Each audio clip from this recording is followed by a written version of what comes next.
victim culture has become so relevant and prevalent on the internet because it gets the most attention.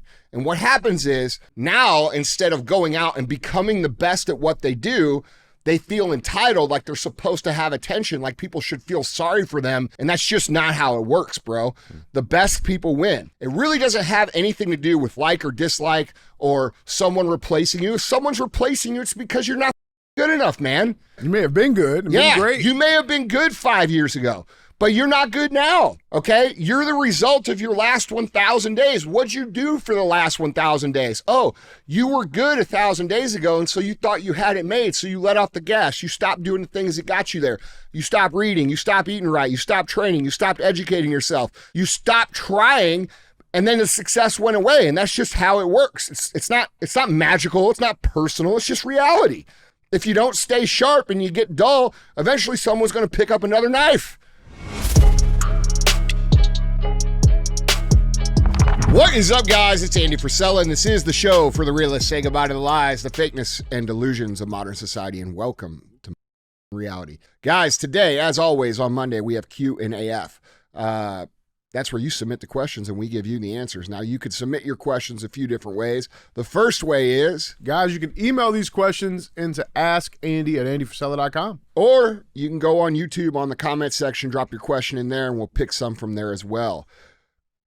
Other times you tune in, like tomorrow, we're going to have CTI, okay? That stands for Cruise the Internet. We're going to put topics on the screen. We're going to speculate on what's true, what's not true, and then we're going to talk about how we, the people, need to solve these problems going on in the world. Other times we're going to have real talk. That's just 5 to 20 minutes of me giving you some real talk. And then we have 75 hard verses. That's where people who have completed the 75 hard program come on the show and talk about how their life was before and how they use the 75 hard program to get it back on track. Now, if you're unfamiliar with 75 hard, it is the initial phase of the Live Hard program, which is available for free at episode 208 on the audio feed only. Now, the Live Hard program, if you're unfamiliar with it, is the world's most famous mental toughness program ever created. And again, you can get it for free at episode 208. There is a book called The Book on Mental Toughness available on my website, andyfrisella.com. It outlines the entire Live Hard program, plus 10 chapters on mental toughness, plus a number of case studies on some famous people and how they use mental toughness to become the famous people that you recognize. Book is not required, but we can't keep it in stock, so people must like it. Now, we don't have commercials on this show because I don't want to listen to what people tell me when they don't like what I have to say, all right? We talk about the things on this show that need to be talked about, not what is allowed to be talked about. And so, as a trade for not running ads on the show, I ask very simply that you help us share the show. All right? So if the show makes you think, if it makes you laugh, it gives you new perspective. If it's information that you think needs to be heard, we rely on you guys to help us grow the show. So don't be a hoe. Share the show. All right. What's up, dude? What's going on, man? Not much. How are you? I'm all right. A little spiffy today. Yeah. I like this shirt. Looking good. That's a good shirt. It's a good shirt, man. Is that one of your golf shirts? It could be. Yeah, that's a good one. Apparently it was on like Shark Tank or something like that. That shirt was? Yeah, the company that made What's it. the company? Collars and Co. Oh, really? Yeah. You like it? Yeah, the collar's like a stiff collar. Is it? Like, is this an ad? No, I mean, it could be. They sent me a couple Just shirts. Genuine, you like their stuff? No, it's a good brand though, man. Yeah, give them a plug. What is it? Collars and Co, man. I washed it a few times and yeah. All right. Stays Collars and Co. Making some good shirts. Co. Yeah. All right. Yeah. See, that's how we do ads, bro. We talk about real good shit. Yeah, real shit that we like. Actually works. And they don't give us anything for it. It's called a genuine recommendation. See, that's how the world's supposed to be. Capitalism, baby. Yeah. Yeah. What's going on with you, man? Nothing, man. Just just doing it, dude. Yeah. You know what I'm saying? Yeah. It's a little hot. We got that fake fall here for a couple weeks, and now it's hot again. Well, I was getting pissed because there's always that time of year where like you leave the house in like fucking shorts and a tank top, and then coming home you're in the parka. Oh yeah. You know what I'm saying? Like that's how it's been for like the last week or so, and then now it's like back to the oven. Yeah. It's hot. I like it the other way. Which like way? where it's warm during the day and cool at night. Yeah, that's cool. Now it's just hot all the time. It was dropping to like 60 at know. night. That's That's perfect. That's cool. A little chilly, you know. But sweet, man. Well, let's make some people better today. Yeah. And guys, Andy, question number 1. Andy, I love what you say about surrounding yourself with winners who want everyone around them to win. My question is, how do I tell my employees about my new Lamborghini that is getting delivered tomorrow? Listen, dude, I will tell you a story about that. Okay, this is so funny. Is that a real question? That's a real question. No, that's a real question. Right. So here's the deal, man. I owned a Lamborghini. I worked my whole life. All right. When I was 8 years old, I saw a white Lamborghini Countach.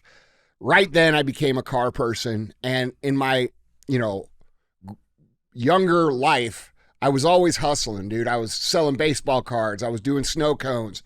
I was doing, door-to-door light bulb sales, like all this different shit to try and I thought I was going to make enough money to get a Lambo, right? Doing this stuff.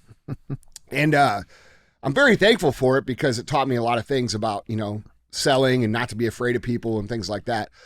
But, then I started my company, and in 1999, as you guys know, we started with literally $12,000 that we got from painting the stripes on parking lots, which was our night job, our overnight job.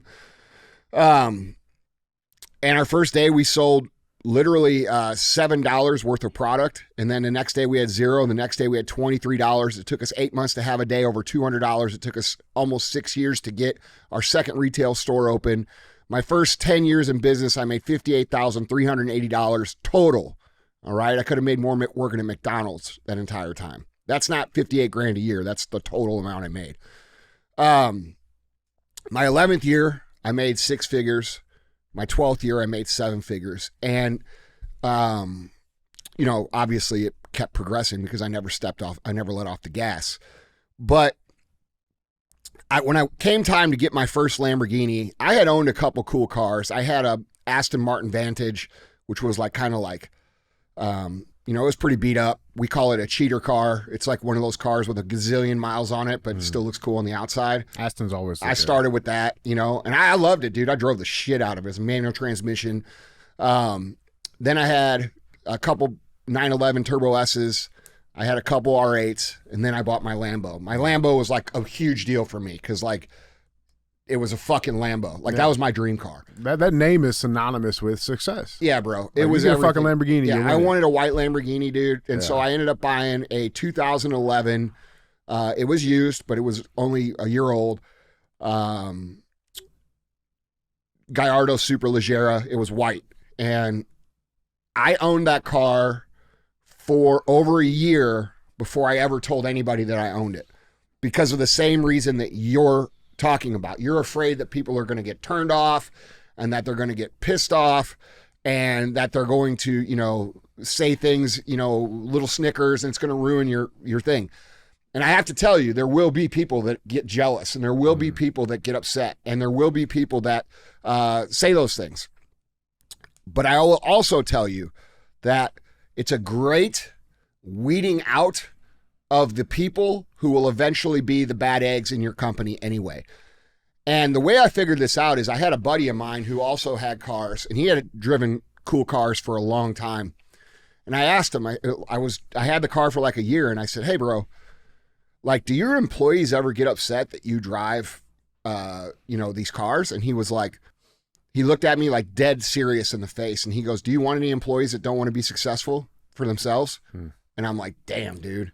That's it. That is great. Yeah. And, it just so happened a couple days later, I was driving a Lamborghini out at, it was at, what's that steakhouse over there at West County Mall? Is it still there? Yeah, that's Jay Gilbert's. Yeah. We went to Jay Gilbert's. He used to be able to park on the curb there. And as I was coming out, I saw a couple of my guys that worked for me, and they flipped the fuck out, in a good way. They were like, bro, that is so awesome, blah, blah, blah, blah, blah. And then that one guy now, that guy who fucking saw me walking out of the mall is now a multimillionaire in our organization, and he's a franchisee of our company. Okay? So... just for reference there. Yeah, I'm just letting you know.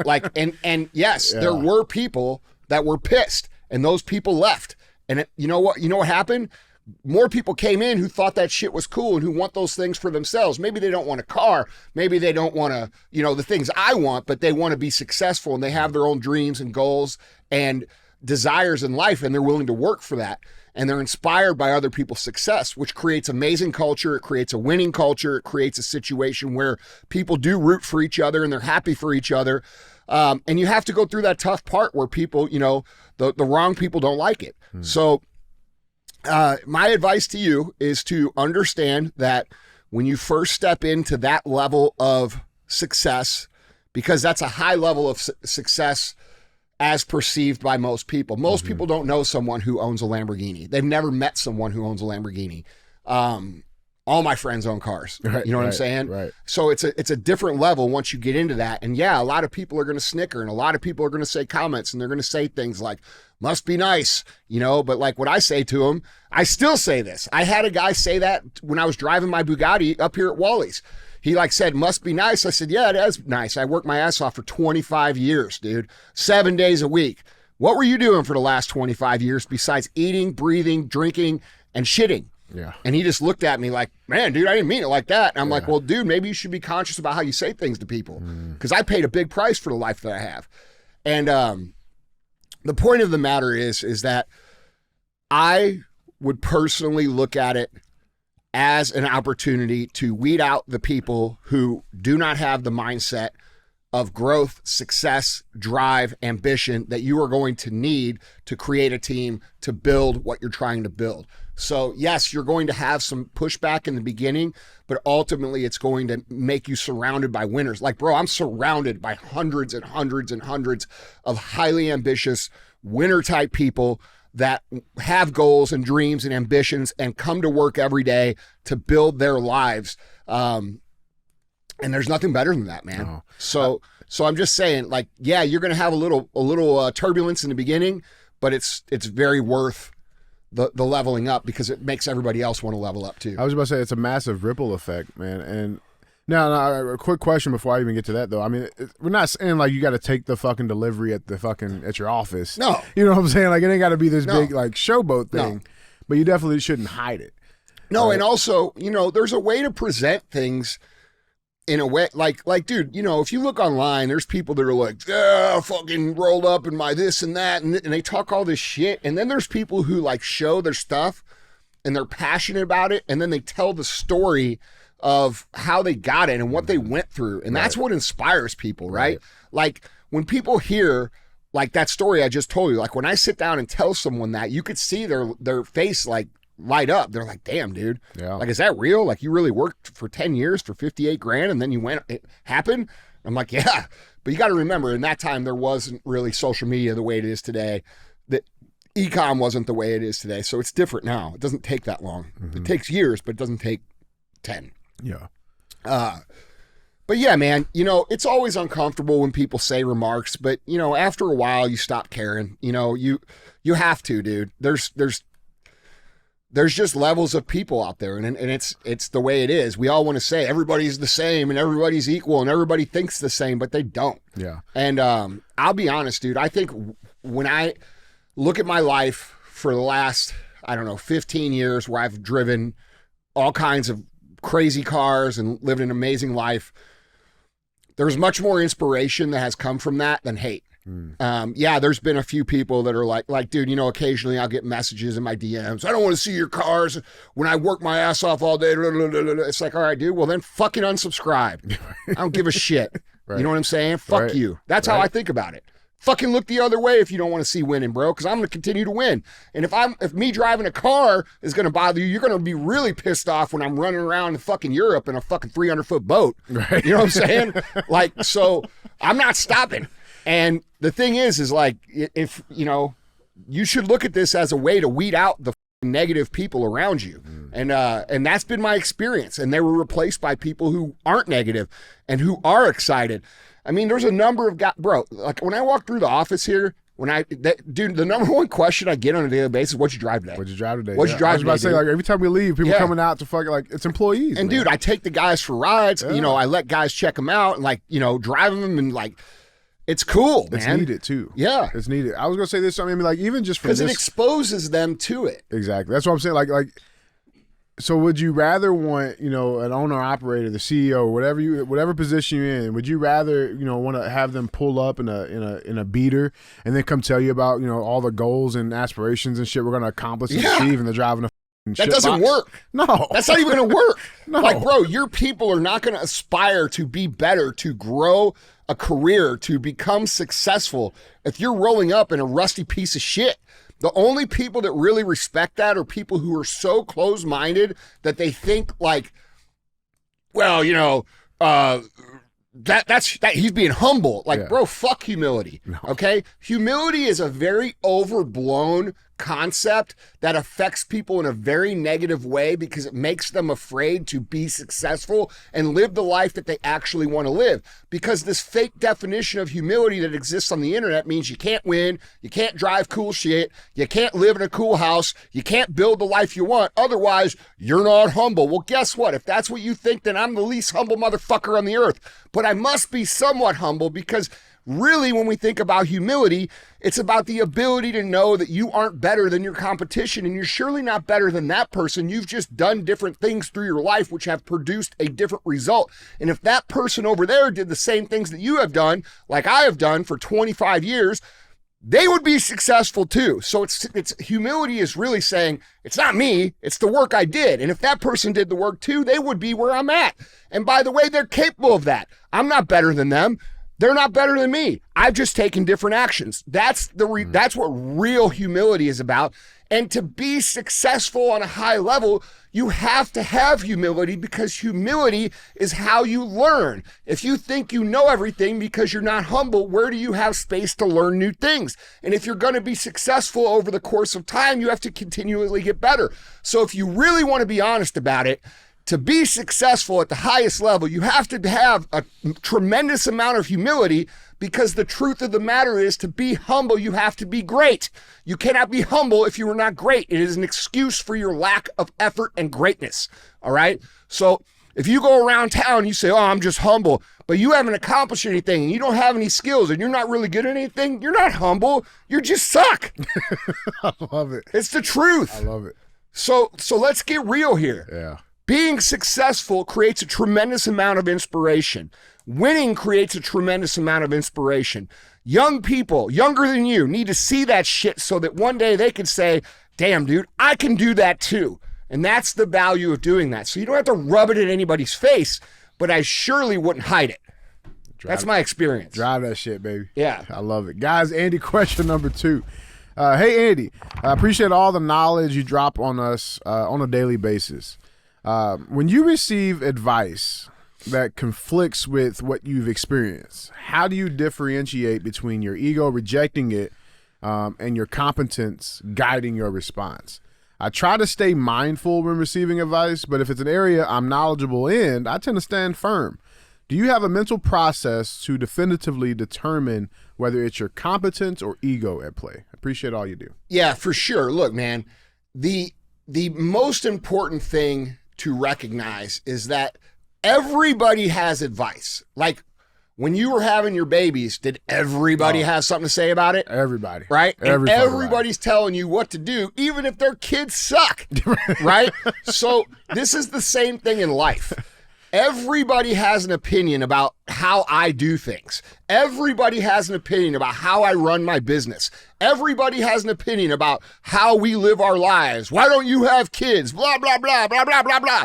Bro, I don't listen to other people's opinion. They can fucking mouth off and say whatever they want. But the truth of the matter is, I only take advice from people that I recognize are further down the road than me, or are in a different area of expertise that are offering some advice that I may not understand their competency.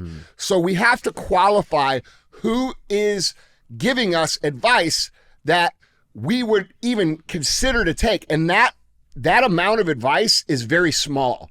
Okay, so you need to eliminate all the chatter. You need to eliminate all the Monday morning quarterbacking. You need to look at people's results of what they are producing before you even consider their advice. So, for example, if someone came to me, like Phil Knight from Nike, and he said, hey, man, you're doing good, but you should do this and this and this, I am absolutely going to consider what he's saying, because he has built an iconic brand globally, which is what I'm trying to do. Right. So I'm going to listen to that. Right now, if a young person comes to me and they say, hey man, there's this technology that you're not using that's brand new and it could do this and this and this for you. Well, I don't know much about that. So I'm going to listen to that and I'm going to consider that.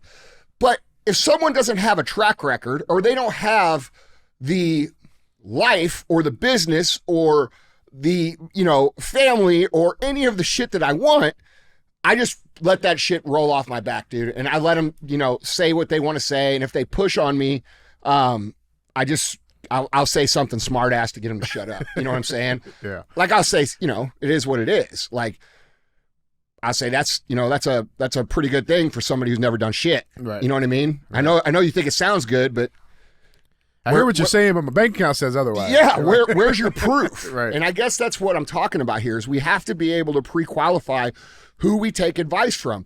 And just because you are competent, and this goes back into the question that we just answered, just because you're competent in something doesn't mean that someone doesn't have more experience or more competency. Mm-hmm. There are a lot of entrepreneurs who are 75 years old, who are double my age, who are much more experienced and have much better understanding of what I'm trying to do. I've never run a company this size before. I'm still figuring it out, just like you guys are figuring it out at the beginning levels. Right. But I've gone from there to here. So I can speak very, very, very confidently on anything behind what I've done, right? But when I'm moving forward, I have to look at people who have done more, done better, built the things that I admire and take that advice to heart. And if someone, outside of that realm tells me shit, I don't care. You know what I mean? So it's just about qualifying, who's giving the advice, what have they done, what have they built, and then being humble enough to consider it and realize that these people might know better. And then, in other areas that you may not know, right? Being able to say, well, I don't know anything about that. Let's listen to what this guy has to say. You see what I'm saying? I had to get 2 or 3 opinions. Yeah, for sure. Yeah. You should. Yeah. Let me ask you this then. So, let's say Phil Knight does come to you, right? And something that you have been doing really well that has been, like, the results are there, that it's working. And he comes in like, hey, Andy, how you're doing it here, that's actually pretty wrong if you're trying to move this way. Yeah. How you handle that? I would ask him why. Like, it's working. No, but see, here there's a saying in business. What got you here won't get you there. Okay? So I have to be aware of that. Just because I've gotten this far doesn't mean that what I've done to get this far is going to get me to where I'm trying to go. Gotcha. So that is an understanding that you will have if you've been in business for 25 years. Yeah. So, I would shut my mouth and I'd say, okay, well, why? And he'd say, because of this. And I'd say, oh, shit. I never think about that. That makes sense, right? And then I'd start to make some adjustments. So it's all about, knowing who to listen to, knowing when to listen, being humble enough to accept the advice from the people that are qualified to give you the advice, and then ignoring the rest of the stuff. Because like I said, everybody's a Monday morning quarterback. Everybody knows how to run a $1 billion brand, right? Yeah. Just fucking ask them. Everybody knows how to coach a football team. Everybody knows how to be a quarterback. Everybody knows how to raise a kid. Just ask them. You see what I'm saying? Right. But dude, what's funny is like all these people give all their advice on success and none of them are successful. So when you look at someone, and this is very important for you young people to really wrap your brain around. If your parents aren't successful, you shouldn't listen to them about success. That's the facts, okay? If your uncle has never done shit and he's a drunk and all he does is fuck his life away, you shouldn't listen to him, okay? I've had people my whole life that have been around me that probably care about me, all right? But they've told me back in the early days I was wasting my time. When are you going to get a real job? When are you going to grow up and stop playing Little Vitamin Shop and all this shit? And now I look at them and I'm like, none of you fuckers knew what you were talking about. You're just chirping in my ear. You had done shit. And we have to go through this phase of like becoming an adult where we sort of realize that all of our heroes are kind of full of shit. You know what I'm talking about? Like, Santa's not real. That's right. And some of the people that you thought were really good people and you love them are pretty bad at life. They're pretty pieces you know of what shit. I'm saying? That's real, man. So that's like, dude, real. it's just part of growing up, man. And you young guys, you need to listen to people who have built things, not people who just love you, because those people will. What happens is like take parents. Parents are usually the biggest offenders of this, biggest culprits for sure. And I don't think they intentionally do it, but it takes a lot of humility for a dad to want his son to go out and do something different than he's done if he feels like he's earned a decent place in life, right? Let's say this guy is, a laborer or a plumber or whatever, right? And he's become a successful plumber. But your idea is to go start a business and do all this stuff. His framework of what success is going to be his lived experience. So when you say you want to do something outside of that, they're going to naturally have resistance to that. Oh, that's going to be really hard, which he's right. Oh, that's not success like that isn't for people like us. We need to go over here and do this, right? It's all kinds of limiting comments.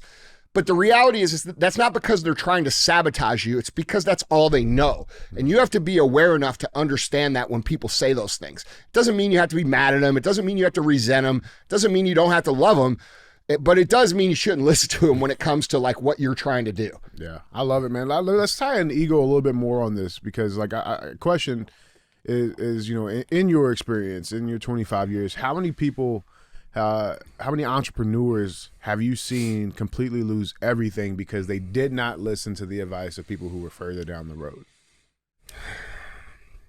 I mean, bro, I've known quite a few. Yeah. Yeah. I mean, I've given a lot of advice to people and then they did the opposite and then they ruined their shit. Yeah. So like is that ego? I mean, what exactly is that play there? What are the elements at play? I mean, yeah, bro. Like I had a guy one time who I was further down the road. He was in a similar line of business than me.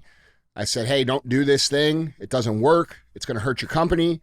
And I shouldn't have even said it because he was a competitor of mine, but like, I'm a pretty good dude. And, I'm not a liar. I'm not a gatekeeper. Like if someone asks me for advice, I'll tell them the truth. There's enough food at the table. That's right. Yeah, for sure. And, I believe that too. I truly believe that. And I remember telling him, and I said, don't do that, dude. And the reason I was telling him not to do it is because I had done it like 7 years earlier and it almost killed me. And his response to me was, doesn't matter what you say to me, I'm not going to change my mind. I'm going to do this. And I'm like, all right. And it fucked his whole company up like real bad for a long time. In fact, they're still struggling from it. So, and that was like 2017 when I told him that. So, shit. Yeah, it can cause big damage, dude, if you're not humble enough to listen. Yeah, that's super. Yeah, fuck, man. Guys, Andy, question number 3. Hi, Andy. First off, I want to say I'm a huge fan of your Q&A shows. I've been a long-time listener, but this is my first time submitting a question. I've been working in the fitness industry for quite some time now, and I've gradually worked my way up through various roles. Lately, I've been noticing a trend on social media that really frustrates me.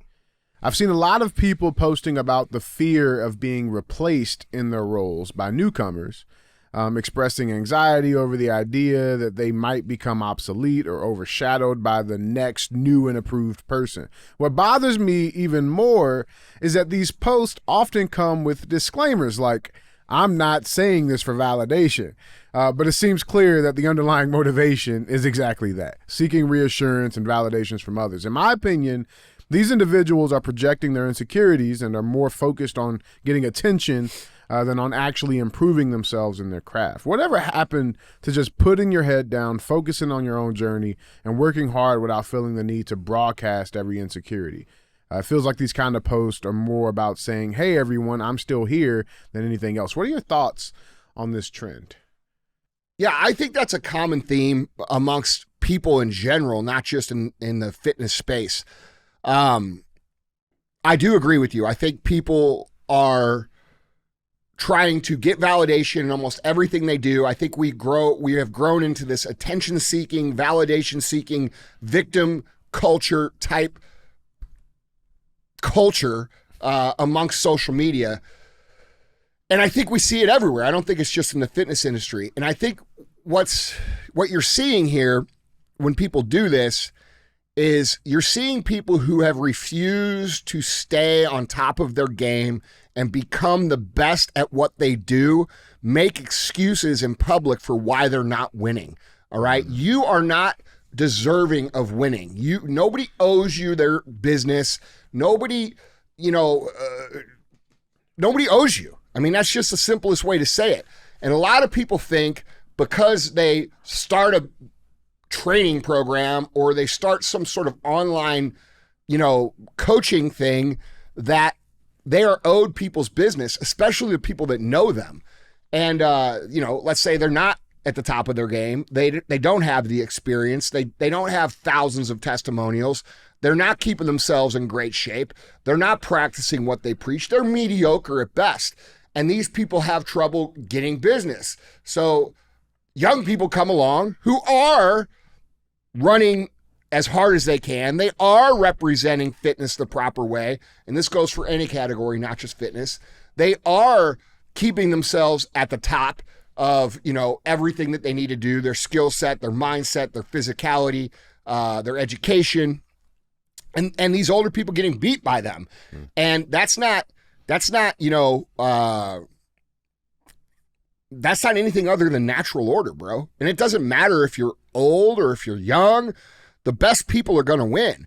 And consumers know who the best people are. So if you're not getting business, it's because you probably have a big hole in your game or multiple holes in your game, and you're not living to the standard that other people want to purchase from you to learn by, right? We see this in business coaching a lot. We see all these people who don't have a real business. They don't have a real company. They haven't ever built anything. They're out here trying to coach people on how to do life. Right? That's the new thing. It's not even just business. It's life coaching. Coach. Yeah. How the fuck are you going to life coach someone when you don't even have a fucking winning life?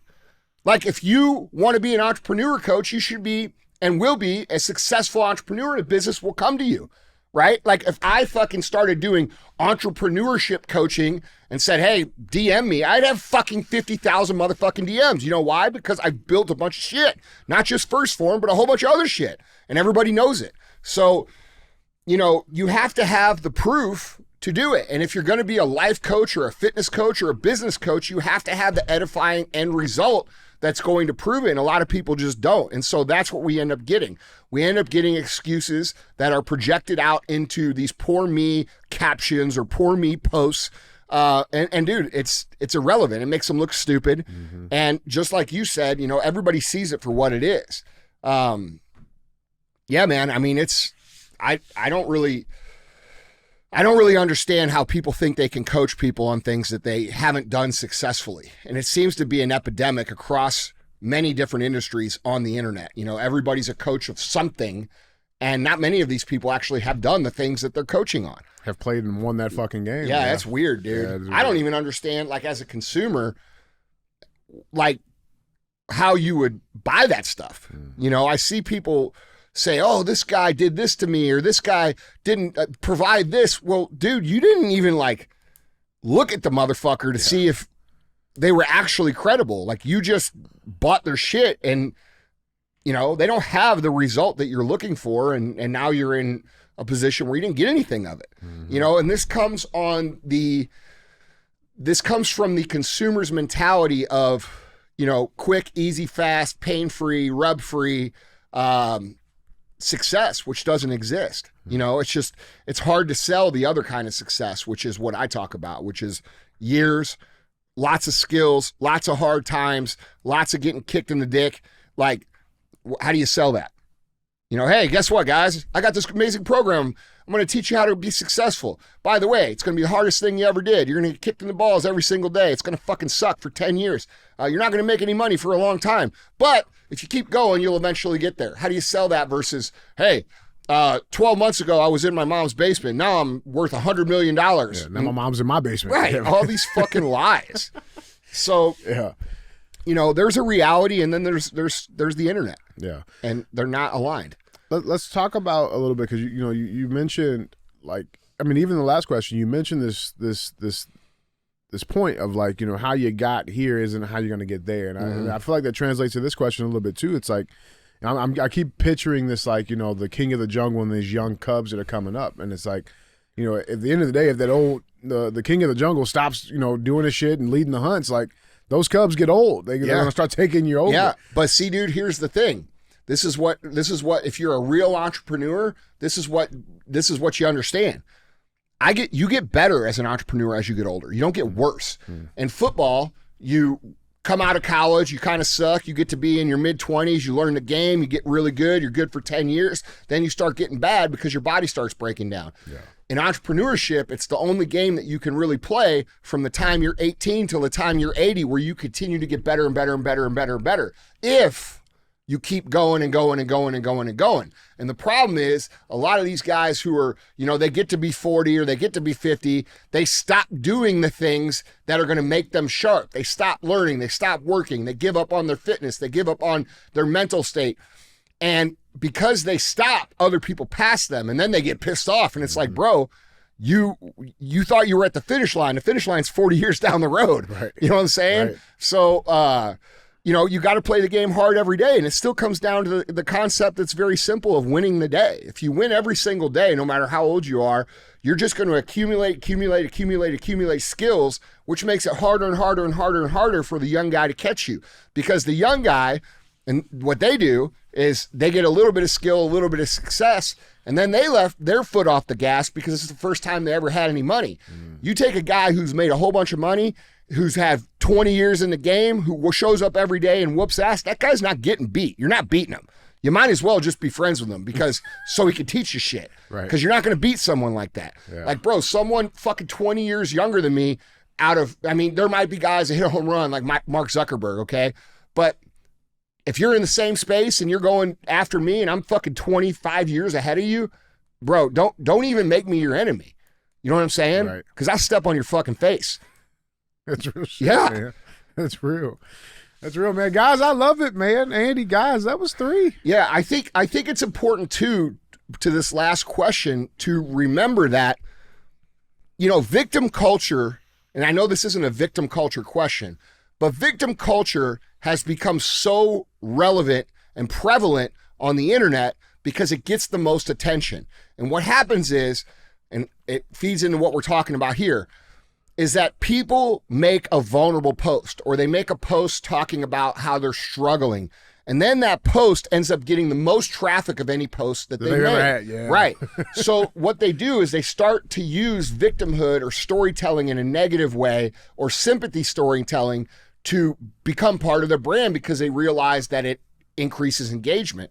And then what happens is, over the course of time, they post that first one. Oh, I'm really struggling and blah, blah, blah. Here's my disclaimer, though. I'm not. Yeah, right. Yeah, right. Then they do it again tomorrow. Then they do it again next week. Then they do it again. And they do that for a year. Now, all of a sudden, that's their whole identity, right? And eventually, people tune the fuck out. They don't give a shit. By the way, just so you know, people don't care. Okay, they might make a post on your post and they might say, oh man, you'll get through it, or stay strong, or this or that. They don't give a fuck. How many of those people showing up at your house when you say you're struggling? None of them. None of them. How many of those people showing up to help you move? None of them. The sooner you start to realize that nobody gives a fuck about you, the freer you are to go forward and not feel bad about why nobody gives a fuck. They don't give a fuck. They're worried about themselves. Okay, that's the reality. And when we make these posts over and over and over and over again about how hard things are, what do you think happens in our real life? Everything gets hard, okay? Because we've created this identity of being a victim. It's a self-fulfilling prophecy that is created because we've chosen the identity of we are going through a tough time. We are doing it. And it all started because you wanted attention. And then a year later, you can't even break out of it. And you've got anxiety and depression and mental health issues. And you got every fucking problem in the book that you really invented on yourself because you chose a fucking identity of being a victim. And so it's very, very dangerous to do that. And I want you to realize that, like, when people do stuff like this, I bet if you go read their other posts, they're probably all poor me posts as well. And dude, just like in real life, and every single one of you guys have been here, every single one of you, whether you want to admit it or whether you don't. Some of you may not want to admit it because you're a morally better person than everybody and you're on your high horse. But the reality is, what happens when there's 4 of you and one person's just complaining for an hour fucking straight every time you're around all these 4 people? Eventually, when that person walks away, what do the other 3 people say? Holy fuck, I'm so glad they're gone. Bro, fuck, dude, stop calling that guy. That guy sucks. Yeah. Okay, that's what they say online about you too. Yeah. You just don't see it. Okay, so when you start complaining, realize, like, bro, people don't like that, and they're not going to be attracted to that. It's not going to serve you. And while it might give you some likes and some attention on the internet, it's going to ruin your life.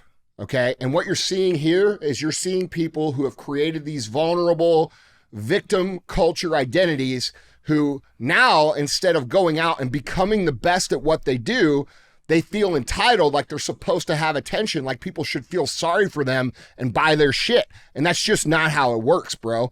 The best people win. The best product wins. The best service wins. The most convenient wins. And none of the other shit matters. Like, people may say it does, but it doesn't. All right? What really matters is how are you solving the customer's problem? Are you the best at solving the customer's problem? It really doesn't have anything to do with like or dislike or someone replacing you. If someone's replacing you, it's because you're not fucking good enough, man. That's the reality. This show's called Real AF. It's not called bullshit, okay? You may have been good. Yeah, been great. You may have been good 5 years ago, but you're not good now. Okay, you're the result of your last 1,000 days. What'd you do for the last 1,000 days? Oh, you were good 1,000 days ago, and so you thought you had it made, so you let off the gas. You stopped doing the things that got you there. You stopped reading. You stopped eating right. You stopped training. You stopped educating yourself. You stopped associating with the right people. You stopped trying to purposefully network. You stopped trying, and then the success went away, and that's just how it works. It's not magical. It's not personal. It's just reality. If you don't stay sharp and you get dull, eventually someone's going to pick up another knife. That's how it works, man. I love it, man. I love it, man. Guys, Andy, that was 3. Yep. All right, guys, let's go have a good week. We'll see you on CTI tomorrow.